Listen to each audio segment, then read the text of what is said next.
welcome everyone. I'm Steve Borkenhagen. I am the Executive Director of Urban Confluence Silicon Valley and one of the founders of the organization. Behind me, about 50 yards that way, are bathrooms. They're the only bathrooms on site. If you do need them, feel free. Don't be offended by them. If you're easily offended, you will be offended. One of the many things that we are doing as part of our project is trying to build a beautiful park. We feel that this park is called Guadalupe River Park and Gardens, and this is Arena Green, which is just a small part of that much larger park, that we and many people in our community who agree with us think that we deserve much better than this underutilized, underdeveloped park. It's currently largely homeless encampments, which you will see as we walk through. Our vision is the jewel of Silicon Valley, a project unlike any other in Silicon Valley. Now, one could easily ask, what is Silicon Valley? For purposes of our competition, I'm going to say it does not include San Francisco. If you'd like to include San Francisco in your Silicon Valley, you're welcome to. We don't. Our whole premise of our competition a few years ago when I founded it, along with John Ball and Tom Woolman, was that we deserve some kind of a landmark, both a beautiful object and a place that we, interestingly, don't currently have in what is likely the wealthiest place in the history of the world. We thought it was really strange and unacceptable. So we got together, formed a nonprofit called San Jose Light Tower Corporation, and that was, we named it after a light tower that we had here in San Jose a few blocks that way from 1881 until 1915. That was really a technical marvel of the time. It had carbon arc lamps. It was visible from San Francisco. This was just after electricity was harnessed and figured out how to be used commercially. It's really quite a story. But we are not building a light tower, even though the name of our corporation is San Jose Light Tower Corporation. The name of our competition is Urban Confluence Silicon Valley. So why the name?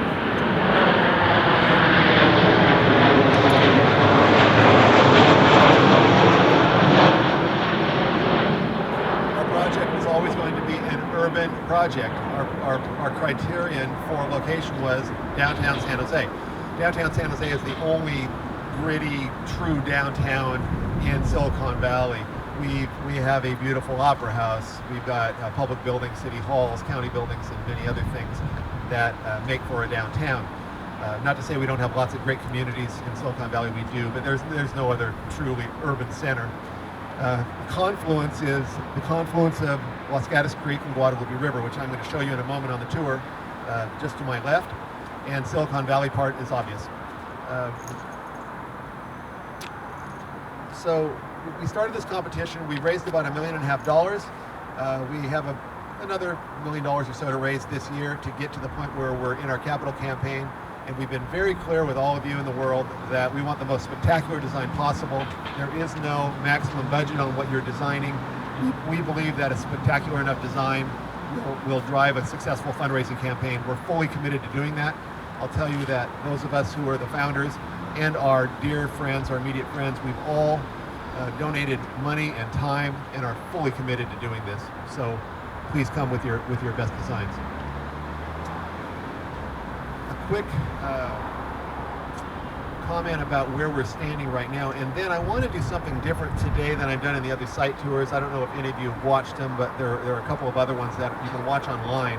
And I spoke a lot, and I don't want to just repeat everything that I said in the previous ones, and much of what I just said was in those other tours. So rather than me driving today's tour, I'd like you to do that with questions, as many as possible. I'm sure the questions you have are typical of what people around the world would like to know. So in a moment, I'm really going to turn it over to you, and I'd love for you to ask as many questions as possible. We will move from site to site or from place to place around the site in a moment. But just quickly, directly to our west is SAP Center. That's where the San Jose Sharks play. So there are 50 or 60 hockey games a year there. There are another couple of hundred nights a year where this 17 or 18,000 seat arena is full of people.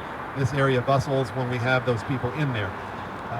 This is one of the busiest buildings in the United States.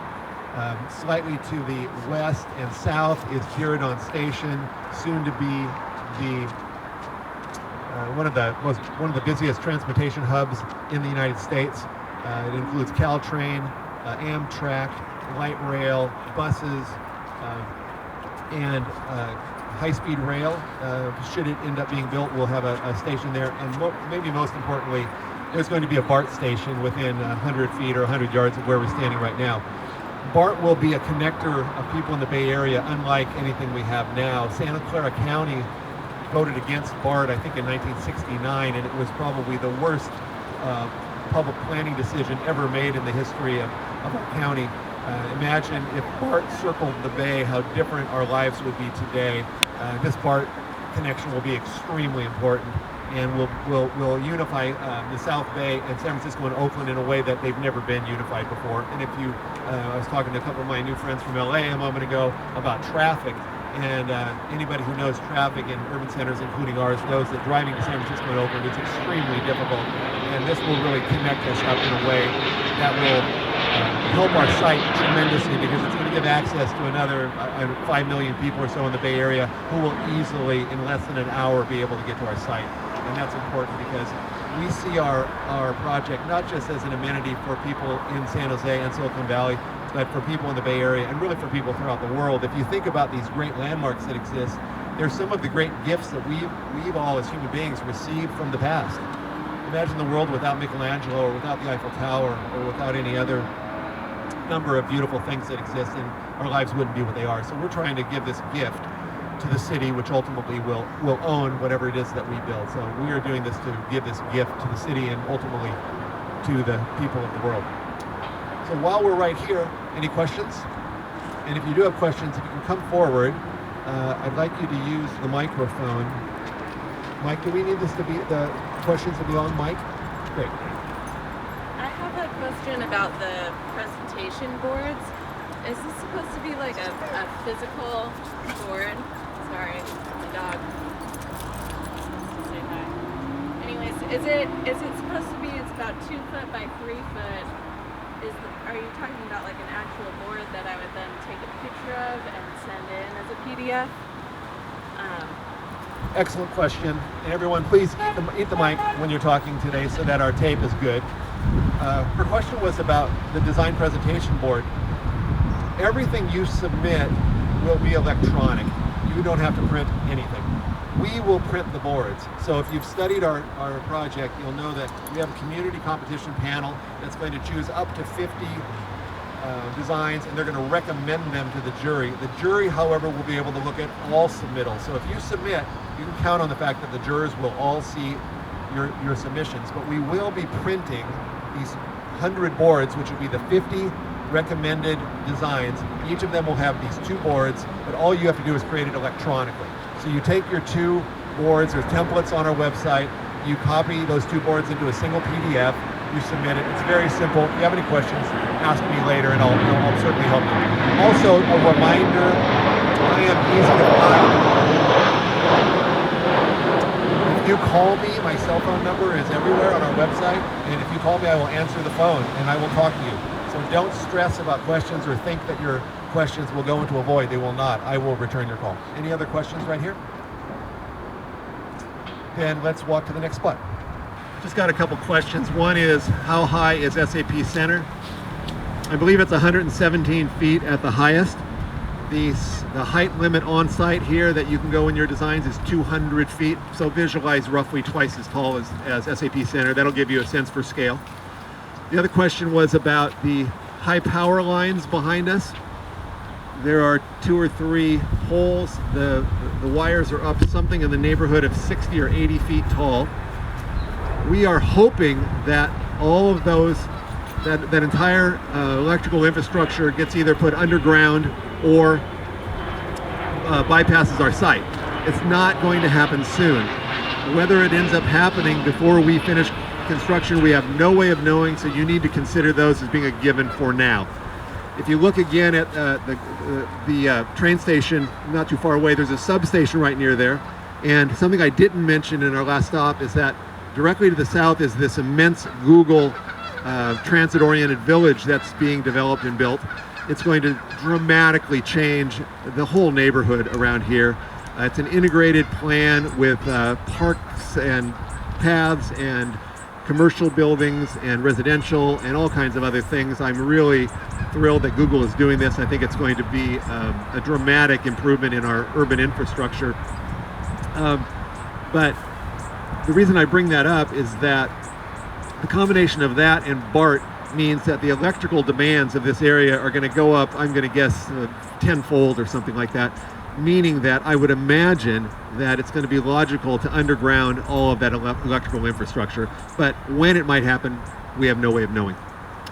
So you can see right behind me is Los Gatos Creek. This is one of the two bodies of water that meet here. The other is the Guadalupe River, which we'll get to in a moment. Any questions while we're right here? Then we'll move again. Can the rivers be redirected in any way? Or the causeways shifted, changed, rescaped?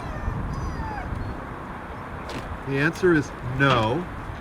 I would suggest that if you have ideas like redirecting the river or something that modifies anything inside the riparian corridor, so the corridor includes Los Gatos Creek, Guadalupe River, and then there's a 100-foot riparian setback on either side. So we're inside of the riparian setback right now.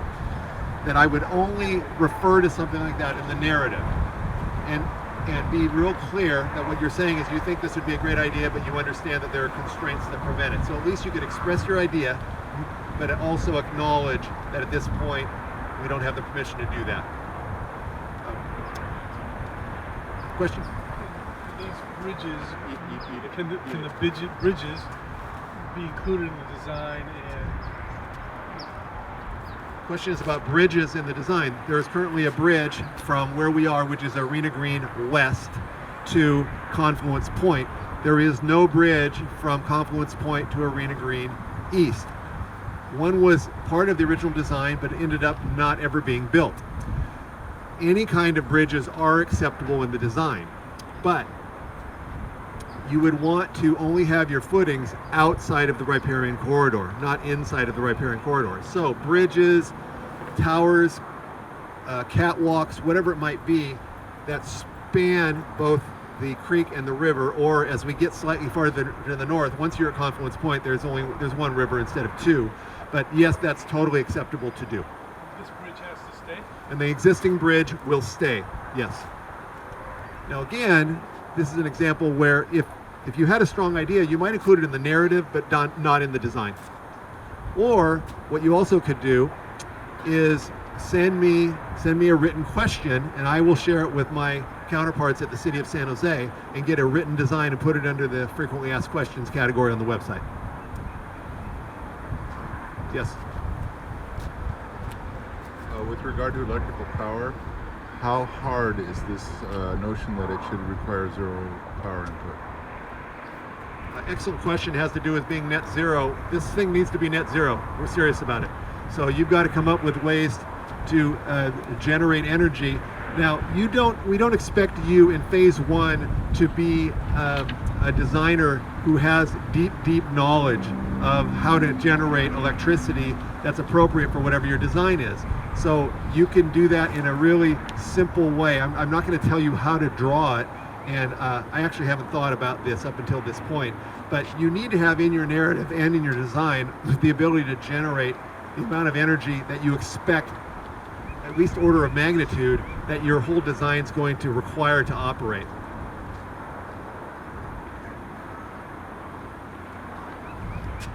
How about the palm trees and the columns on that side?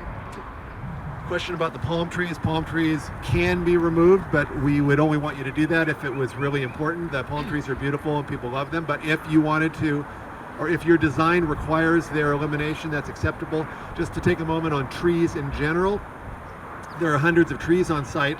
None of them are heritage trees. This park was only built 25 or 30 years ago. You'll notice all the trees are the same age. That's because they were planted all at the same time.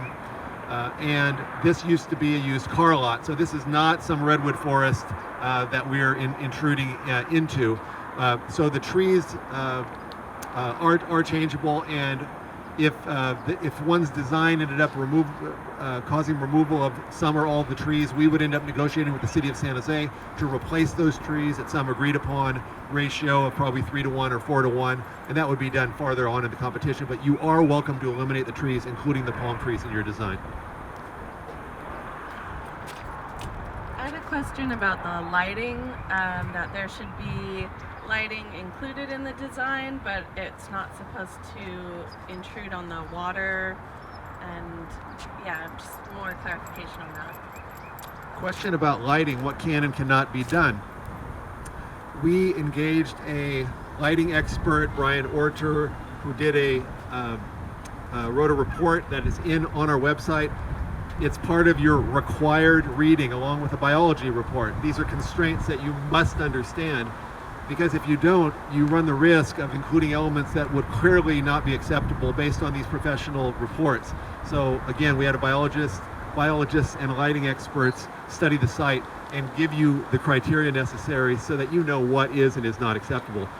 Back to lighting for a moment though, we've always visualized this as something that has spectacular lighting and is a fabulous place to come both day and night. So I can't imagine what it might look like at night if it didn't have any lights, except to be quite dark. So please be as creative as you can with the whole lighting element. So this is Confluence Point. As I pointed out earlier, Confluence Point is not part of the site, but it gives you a good view of both sides. So you can see to our west is SAP Center and Arena Green West, and then to the east is Arena Green East, separated by both Confluence Point and the river. So you can see Highway 87 is quite close. I've had a few questions about whether berms can be included in design. The answer is yes. If you wanted to do some kind of a berm over on the side near 87, that's acceptable. But again, just to reinforce, this is not part of the site because it's got lots of works of art that the city has installed over the years and is proud of. I haven't talked about activation yet, which is a really important part of my narrative. Our team has always believed that activation, in a sort of with a capital A, of the park is critical to what we're trying to do. Now in phase one, you don't have to have a completely defined plan set of anything. It's ideas, as I say over and over again. But the idea of having things like restaurants or bars or visitor centers or museums or ice cream shops or coffee houses as part of your overall design is really good, because we want to understand how you think we can activate the park. So the opposite of that would be a beautiful object that's dropped in. Let's imagine something sculptural that's magnificent and world class that we just plop in and then we go away. That's not what we're trying to do. We want to activate this entire park.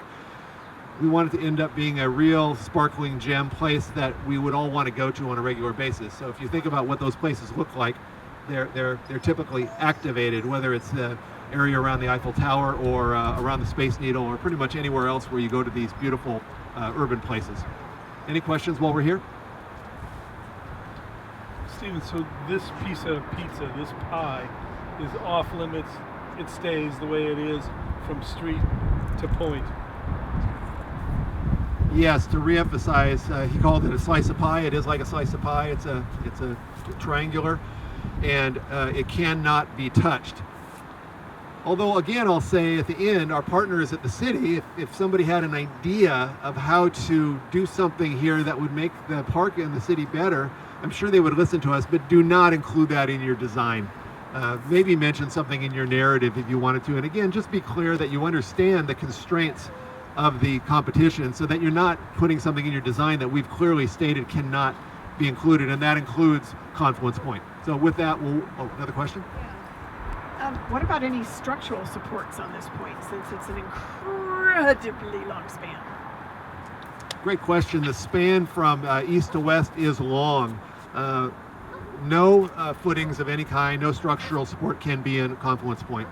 So probably not the answer you wanted, but it's the answer I have to give you.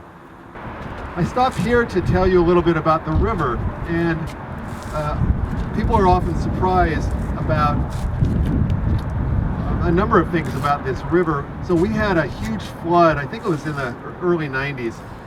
We actually had a few floods over the years, and the water was almost at the level that we are standing at right now. So the building that you see immediately to our east, that concrete building, was flooded. The arena was slightly flooded. I think they had to cancel hockey games, but the point is that this river in a big storm has to carry vast amounts of water. So the Army Corps of Engineers built these giant box culvert bypasses. You can see one of them over here. It's about 20 feet or 30 feet square. So since this bypass was built, now we won't have floods anymore, because when the water gets up to a certain level that you can see over there, then the water bypasses the area. And much of this was channelized. You can see the concrete walls. So what they did was good for flood control, but it was not good for aesthetics or for river health. My friend from Cal Trout said you really couldn't design a worse environment for fish than what we have now, because when you get severe rains, this vast amount of water just washes through here and the fish all get washed downstream. So the river is not part of our site, but we very much care about the rivers. So we hope, as we make progress, to work with other organizations that are interested in river restoration, and not just make the park better, but also make the river and the creek better, and have these be places that we all want to go with, that we want to spend time. So it's sort of on the fringes of what we're doing, but we very much care about it, because we like this all to be a really beautiful place. Any questions while we're here at the river? Where's the water come from? Question is, where does the water come from? So the watershed is to the south for maybe 20 miles or so, but there's a dam. So both the river and the creek have flow from a dam, and I think Lexington Dam controls Guadalupe, Los Gatos Creek. And in the case of Guadalupe River, I should know, but I'm not sure. We have a number of dams upstream, so there's certainly a water control program in place with dams in the rivers.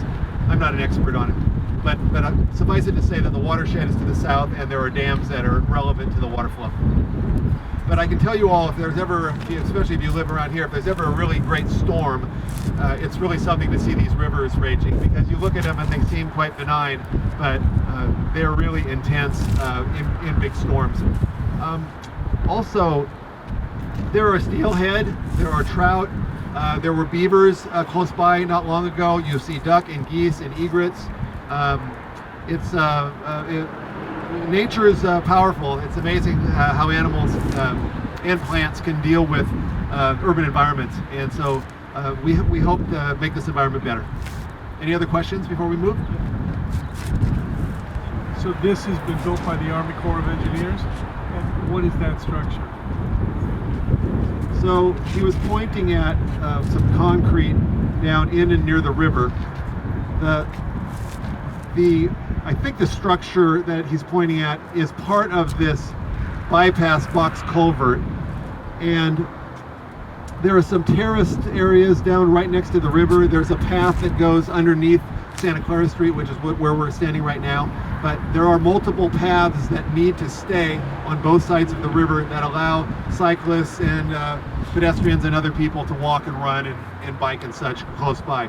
But this whole area from about, I'd say approximately half a mile to the south to half a mile to the north, is this large Army Corps project that was done. I want to say it cost $200 or $300 million, and it was all done based on for flood control reasons, and it was successful. At least we haven't had a flood since then. There's probably some level of water where we could still flood, but we haven't seen that. So we're right next to Guadalupe River rather than Los Gatos Creek, which is where we were earlier. You get a good sense here for the setback of the riparian corridor. So from where we're standing right at the river's edge, you've got to go 100 feet approximately, depending on where the exact border is, to see exactly where you can and cannot include elements of your design. It's very clear on the site map that you can see on both our website and on Submittable. So I'd highly recommend, before you get into the granular design, that you really look at that site map, because even though the entire park is 14 acres-ish, there's only about 5 acres that are buildable, and the rest of it is the river, the creek, and the riparian setback. So it's very important that you do that so you don't get caught. You can see there are tennis courts here. The tennis courts can be eliminated if you like. We would end up probably funding tennis courts being built somewhere else that the Parks Department thought was good for our citizens. You can see Highway 87 is right behind me. It's a very busy freeway. And then our downtown, our sort of traditional downtown, for the most part, starts with the buildings that you can see. And the shape of our downtown is really going to change dramatically as a result of the Google project and a number of other projects that are in the pipeline right now. We will probably have an approximate doubling of the amount of commercial space in the next 5 to 10 years, which is really, we're building a whole new downtown, and it's mostly going to be to the west of Highway 87. Highway 87 sort of splits it in two, and we want to be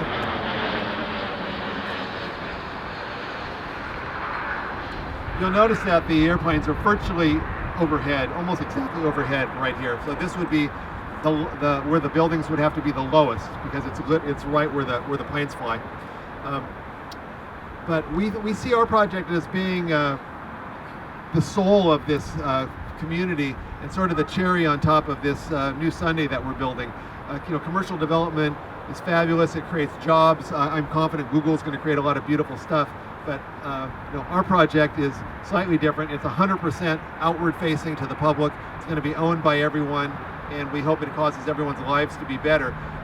Really, public art is a great equalizer among society. Everybody can go, and it's free. We all get to look at the most beautiful things without having to pay any money, and that excites us along with many other aspects of our project. Any questions while we're here? So I'm a little confused because on the site it did mention that it could be a sculpture, and you just said that you wouldn't see it being a sculpture, and that was my idea, was like something very large and artistic with lighting that had like meaning for San Jose specifically. But so I'm a little confused because I feel like I've gotten two different ideas from the website and then from you here now. So could you explain a little bit more? Are you looking specifically for like a building or a piece of architecture more than a piece of art? I'm curious. I might have misexpressed or not clearly expressed something. A work of art.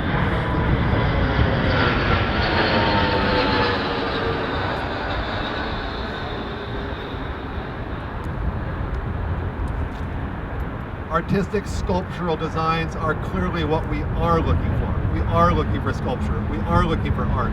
But we are also looking for architecture or some hybrid of all of the above. We're looking for creative ideas of all kinds. We are not being prescriptive at all. Anyone from any discipline really is welcome to submit. This thing could be landscape architecture driven. It could be very much sculptural. It could be a sculpture garden.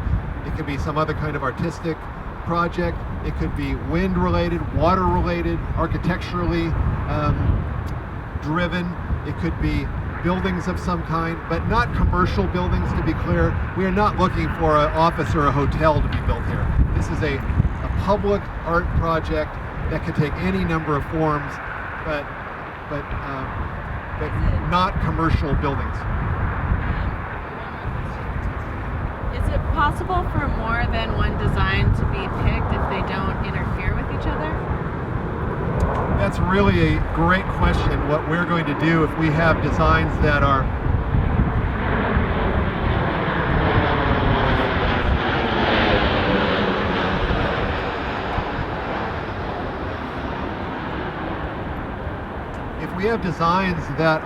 different but compatible.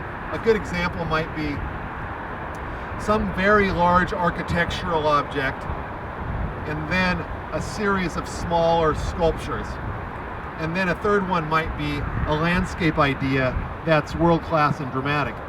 So we reserve the right in phase 2 to talk to you, the designers, about that. We couldn't make any changes like that without you, the designers, agreeing to that. Now, we don't know what we're going to get, so it's really a hard question for us to answer, but what I can tell you is that we're going to be rational and reasonable, and we're going to try to incorporate as much dramatic public art and architecture as we can in our project. So I know it's probably not a great answer to your question, but but hopefully it feels fair because we don't know what we're going to get. And remember, our overall goal is to create a spectacular park with lots of fabulous components in it, whatever those might look like. Any other questions while we're here? Question is, where does the 100-foot stop? Now, in addition to the 100 feet, on the east side, which is where we are now, part of the east side has these box culverts that I referred to earlier. They're clearly identified on the site map. So given that the box culverts are only a few feet underground, that area is also not part of your buildable area. And all I can say is follow the site map carefully and you'll see those areas. The area available for design here on the east side is only a couple of acres, and that's because of this significant setback that I talked about. So there's approximately twice as much space available on the west side as there is on the east side. And again, go back to the site map, and especially I think once you've all walked through with me, the site map will make more sense. I just got another question about the box culverts. So these big bypass channels are directly under where we're standing right now, and they can handle vast amounts of water. So what they do is they take water that would have flooded here and where we were standing earlier, and it just moves that water downstream where the river has greater capacity. So it's really pretty simple. It's sort of an artificial increase to the volume that the river can handle right around here. So we're near now the northern edge of the site. This is St. John Street. So St. John Street is the northern edge. The site is somewhat rectangular, but it's bounded by, again, Highway 87, you can see, the arena on the west, Santa Clara Street on the south, and St. John Street on the north. Directly across the street is a little really cute neighborhood called Little Italy. It's 10 or 15 commercial buildings, including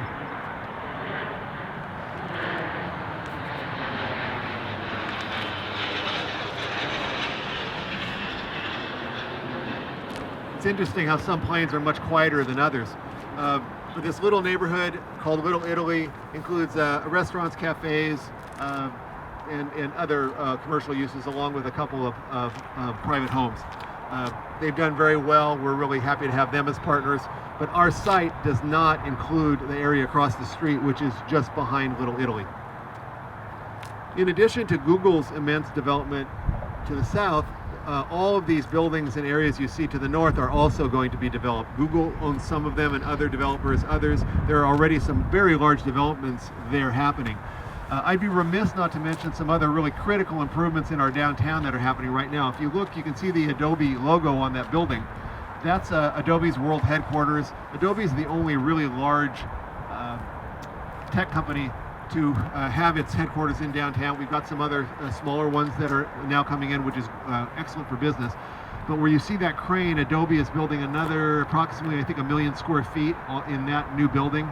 I think they're going to close to double the number of employees downtown. But the reason I mention it is that is so close to our site. It's probably only 400 or 500 yards from the edge of our site. So we're thrilled to work with Adobe in many ways. They're really a fabulous corporate partner.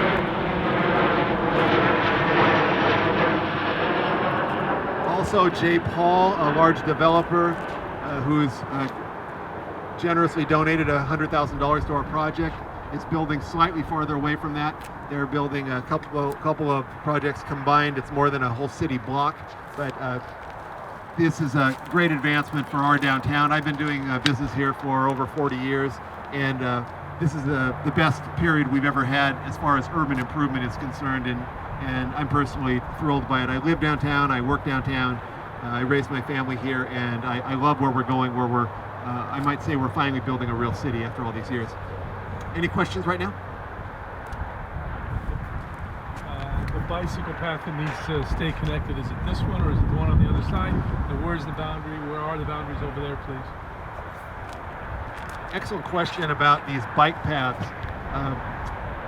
To the best of my knowledge, and I will verify this, we need to keep one pedestrian or bike path on each side of the river. I'm on one of them here. There's another one 100 feet or so to the east, and then another one on the west side. I believe that the second one that I'm not standing on right now could be eliminated. I'm almost certain that that's the case. So if you look at the buildable area on the site map, It includes where that path is on the other side, and I'll verify, but I'm almost certain that all of the buildable area on the site map is indeed buildable, and you don't have to worry about what's there now, whether it's grass, the tennis courts, or that path. And similarly on the other side, you'll see when we walk over there that topographically the site is essentially flat. If you look at where we are now, you'll notice that from street to street, there are no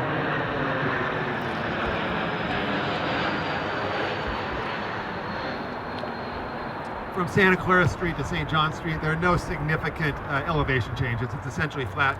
The other side is just a few feet above the street. You could raise it, you could lower it, you could keep it the same, whatever you preferred. When we talk about spanning the riparian zone, what is the, and you would have to stay clear of these electrical lines. What is the clearance under or over? So the question is about clearance over the electrical lines. The electrical lines are approximately 60 feet. I was told 60 feet to 80 feet by someone who I believe knows the correct answer. I will verify that.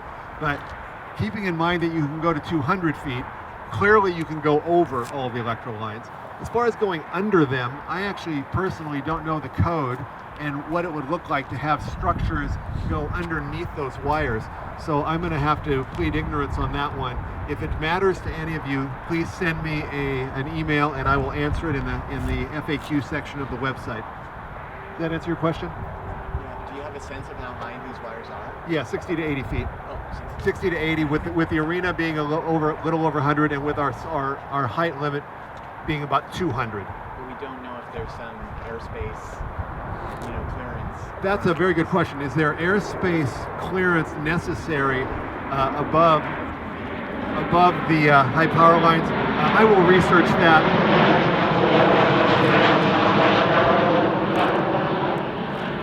I will research how many feet above those lines one needs to stay for code reasons. So if there was an area to minimize the span, in possibly spanning the riparian area, where is that sweet spot? Does that seem right here? Is this the area where it's most narrow? I'm going to have to plead ignorance on this one, and what I would say is go to the site plan and just do it with your ruler, because I don't know. I'm guessing it's somewhere slightly north of the center of the park, but I'm not sure. So I'd say again, go to the site plan, and that would answer the question about where the shortest distance is to span from west to east. We are now standing on Arena Green West, and we're right next to the children's carousel. It's actually a really nice carousel that operated for a few years, many years ago, and stopped being operated essentially because nobody came here. As I said earlier, the park is hugely underutilized now. We are really happy to work with the Guadalupe River Park Conservancy, and they're really the stewards of the park. They're doing tremendous work to try to improve the entire park, not just Arena Green, but it's a few miles of the park in and around downtown San Jose. Heads from here slightly to the north. The carousel will likely be moved. Has nothing to do with our project, but there's a lot of energy to move it near a place called the Rotary Play Garden that's about a mile from here, where many thousands, or really probably hundreds of thousands of people a year go there. It's an accessible playground for all children. It's a wonderful program. So the carousel will probably be moved within a year. The playgrounds here are in a state of disrepair. They're not used very much. As I said, I raised my family near here, and this was really not one of our go-to places. The park didn't have a lot to attract us, but by the time we're done, we hope this park is the kind of place that when largely because of our project, that when people come from around the world, this is the must-see place in San Jose and Silicon Valley. So when you're thinking about how to frame your work, that's what we're trying to do, a place that will take people's breath away with excitement. Any questions while we're here? So I take it that right where we're standing is the area that you could put the biggest possible object. you could put an object a couple hundred feet in diameter here. The question was essentially where can you put the largest object on the entire site, and it is approximately where we're standing. Again, if you go to the site map, you'll see that the space widens as you go to the north on the west side, and after the 100-foot setback, you've still got probably a couple of 100 feet to put something really large. So again, I'd say look at the site map. It'll reveal itself to you, but no site is perfect. We'd like our site to have been bigger and to allow buildings that could be 1,000 or 5,000 feet tall or something like that, but we can't. Every site has constraints. We've got our constraints, but we think that the combination of the river and the creek and the city around it offers a tremendous opportunity for all of you creative people to come up with something spectacular. All great places and landmarks are not immense. Some are immense, some are relatively small, and if you look at them around the world, you'll see that many of them could easily fit in our site, and we hope you will all come up with some spectacular idea. Any final questions before we end? What's the city's plan for the homeless that are here? How to get them off the streets, out of the ravines, and help. That's an excellent question. It's about our homeless challenge that we have here in San Jose and pretty much every city, every large city in America, in particular in California. I happen to be working on that with our local Rotary Club. What I would say is that there's tremendous energy on the part of the governor, the mayor, our city council, the Guadalupe River Park Conservancy, our Rotary Club, and citizens in general right now to solve this problem. So lots of work is being done. We just had a grand opening. The governor was here 2 or 3 days ago. We had an opening of a site with 40 tiny homes on it that many of us in the community volunteered to build. And most of us think that it'll be a multifaceted answer to your question. If it were simple, we would have solved it already. It's not simple, so it requires lots of money and lots of will and lots of lobbying and hard work on the part of both the public and private sectors. And what I would say is that I'm really encouraged by the governor's message, which is to allow state-owned properties to be used largely on an emergency basis to house homeless people. So I think that what many of us are looking for is both something that helps our parks become better places and is compassionate toward these people who are living on the street, and none of us would want to be doing that. So there's a combination of compassion and practical concerns there, but I'll tell you that we in San Jose are really working hard on that right now, and it'll be part of our work moving forward. The name of this spot is Arena Park and Gardens. To what does the concept of gardens refer? The name of the park is Guadalupe River Park and Gardens, and we are in Arena Green, which is part of the Guadalupe River Park, but there are some gardens a mile or two to the north. I think one of them is a rose garden, and there are also other gardens. So this park it's a linear park that goes a few miles that follows the Guadalupe River. If you took a tour and you went slightly to the north, you would see the gardens. Any other final questions? I want to thank you all for coming. Those of you around the world who aren't here, please remember that we are here to help you. You can call me anytime. You can email me anytime. We've got about a month until the competition deadline. There's plenty of time for you to do submittals. You can submit as many times as you want. Each submittal simply requires a different email address. We have very, very intense goals.